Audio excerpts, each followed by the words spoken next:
Halo teman-teman, kami dari kelompok 3 yang pada kali ini kami akan membuat presentasi mengenai AI.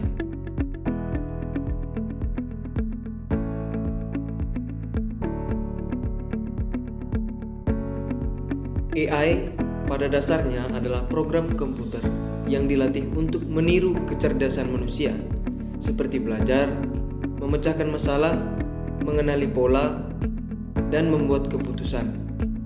Cara kerjanya pun sederhana, itu ada input data, pelatihan, model, prediksi, atau keputusan.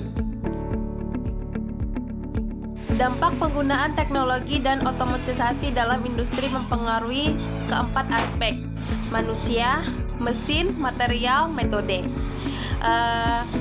Secara signifikasi membawa perubahan positif sekaligus tantangannya. Manusia, dampak positifnya yang pertama peningkatan efisiensi dan produktivitas, yang kedua peningkatan keselamatan kerja, yang ketiga keterampilan baru. Dampak negatifnya satu, potensi pengangguran, yang kedua kesenjangan keterampilan, yang ketiga ketergantungan teknologi.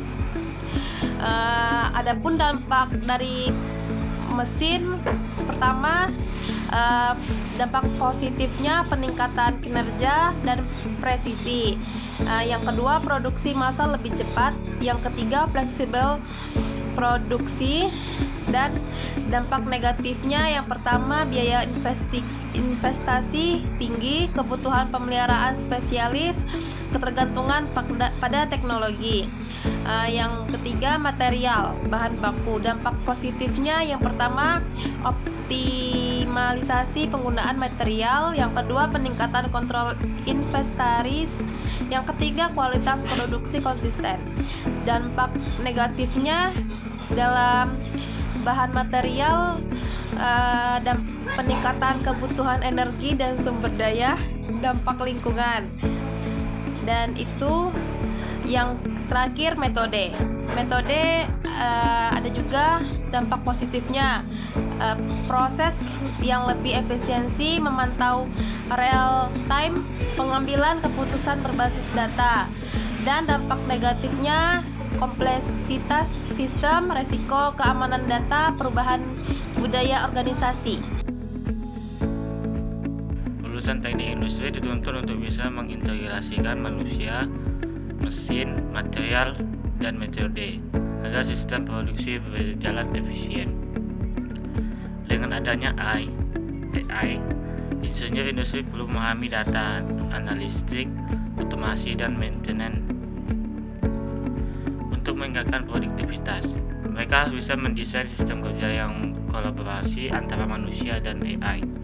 Selain efisien, mereka juga perlu mempertimbangkan aspek etika dan keselamatan kerja dalam penerapan teknologi ini. Jadi AI bukan hanya alat bantu, tapi juga partner strategis bagi seorang insinyur industri. Diprediksi akan mengalami perkembangan yang signifikan dan mengubah berbagai aspek kehidupan. Yang termaksud adalah pendidikan, yang dimana sistem pendidikan akan lebih dipersonalisasi dengan alat pembelajaran berbasis AI yang menyesuaikan materi pembelajaran sesuai kebutuhan siswa. Termasuk juga dalam dunia kerja, yang dimana banyak pekerjaan akan digantikan oleh sistem otomasi dan algoritma cerdas, namun ia juga akan menciptakan lapangan kerja baru yang berfokus pada pengembangan dan pengawasan AI.